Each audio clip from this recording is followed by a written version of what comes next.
away with you! Red, look at this. I can't get over the combat in this game. Like, that shit is so cool. And I love the way, like, when a ghost possesses a bag of bones, right? Depending on what bag of bones it gets a hold of, they'll have different weapons. They'll have different ways they attack you.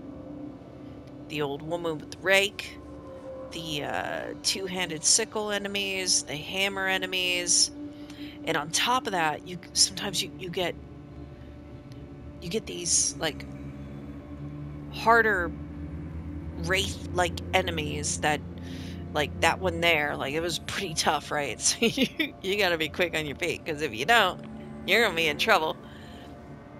So you have to kind of like strategize as you're moving around the arena to try to mitigate damage wherever you can, because you really don't want to sit there and try to trade blows with some of these spirits, right? They're some of them are pretty nasty. You got the ones that prefer to be like out of reach, long range, where they can spit like ectoplasmic crap at you, and then you got that thing that can teleport stalk you, and then you have like the basic white ghosts, which are basically cannon fodder.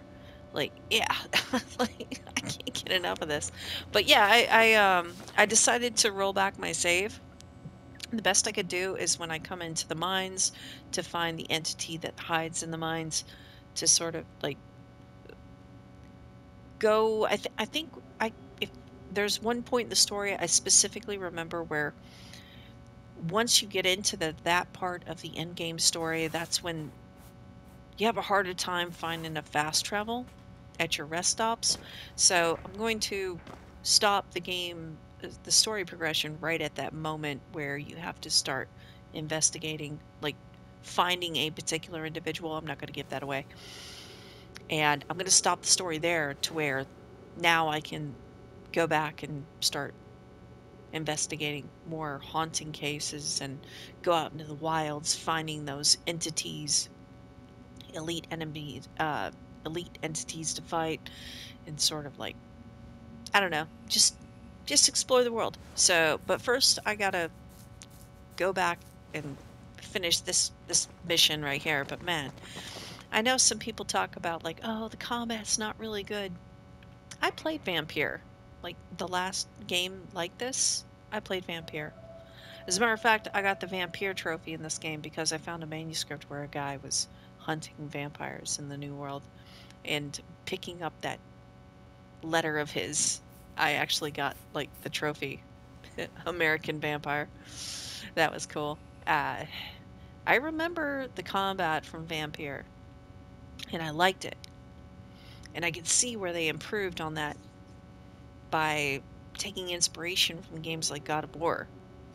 They really did. I like the combat from Vampire, and I like how they refined it here. It still needs some tweaking. It's still a little stiff.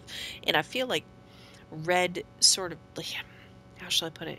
I think Red suffers a lot like Aiden does in Dying Light 2. Gets stuck in these micro animations in the wrong moments, to where you actually like take extra damage simply because Red is in these micro animations. And it's moments like that where the game kind of takes control away from you, and I think that's a bad idea. I don't like that. But combat is it's still good, despite some of its drawbacks. It's still good. I like it. People talk about, oh, you know, enemy variety is just, it's not really here, it's just same old, same old. I don't think you were paying attention when you was playing the game. Enemy variety is pretty good, and even the simplest battle can get pretty hair-raising unless you're playing in story mode. If you're playing in story mode, then yeah, maybe all the battle encounters might feel, you know, boring to you, but I pay attention during my fights, and I can tell, like, there are differences between like the different array of enemy types, and I think it's a crutch argument. Like it's kind of like a crutch argument some people use when they're just kind of like burnt out on games. You know, it's the same thing like open world games. You see a lot of people sort of like criticizing open world games, but honestly, at the end of the day, it's probably because you play too many open world games. Every open world game does open world game stuff, and if you're kind of burned out on that, you probably should stop playing open world games. This is a hack and slash adventure, and if you're kind of burned out on that, you probably should maybe change it up and not play so many hack and slash games, especially like God of War style hack and slash games. I don't know. Yeah, if you're burnt out on it, just call it for what it is. I'm going to go back and I'm going to play this game later when I'm not so burnt out on this genre. There's nothing wrong with saying that, right? But yeah, so anyway, yes. Oh my gosh. Yeah. I don't like having to go this far back to find a spot in the story where now I can enjoy the world, right? But it's fine. It's fine. I'm just playing more. I'm playing more of the game. So, I mean, if you really like what you're playing, no matter what game it is, can you really complain if you're stuck playing more of it to get to a point to where you can play more of it? I mean, can't really complain, can you? So, anyway, yeah. I don't know. I just wanted to say that.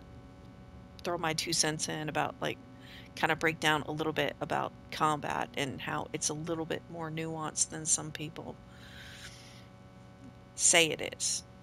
So, anyway, yeah, I'm out of your hair now. Y'all have a wonderful morning, afternoon, or evening, and I will catch you on the flip side.